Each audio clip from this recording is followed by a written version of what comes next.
ಇವರಾ patient? Doctor. ಏನಾಗಿದೆಯಪ್ಪ? ಬೆಳಿಗ್ಗೆಯಿಂದ ಎದೆ ನೋವು, ಹೊಟ್ಟೆ ನೋವೆಲ್ಲ ಆಗ್ತಾಯಿದೆ. ಓ ಸರಿ, ಮಲ್ಕೊಳ್ಳಿ, ಚೆಕ್ ಮಾಡ್ತೀನಿ. ಸ್ವಲ್ಪ ಸೈಡು.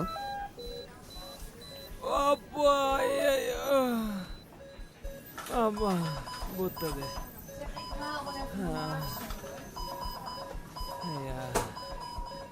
ಬೆಳಿಗ್ಗೆಲ್ಲ ಕರೆಕ್ಟ್ ಹೋಗ್ತಾ ಉಂಟಾ? ಇಲ್ಲ ಡಾಕ್ಟ್ರೆ, 2 ದಿನ ಆಯಿತು. ಹೋಗೋದೆಯಾ? ನೋಡು, ಉಲ್ಟಾ ಮಲ್ಕೊಳ್ಳಿ. ನಿಧಾನ ನಿಧಾನ.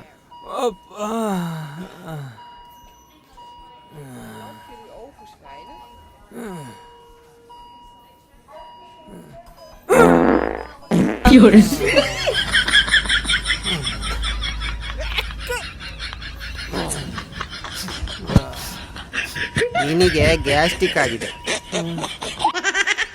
2 ದಿವಸದೆಲ್ಲ ಬಂತು ಹೊರಗೆ. ನನಗೂ ವಾಸನೆ ಬಂತು ಡಾಕ್ಟ್ರೆ.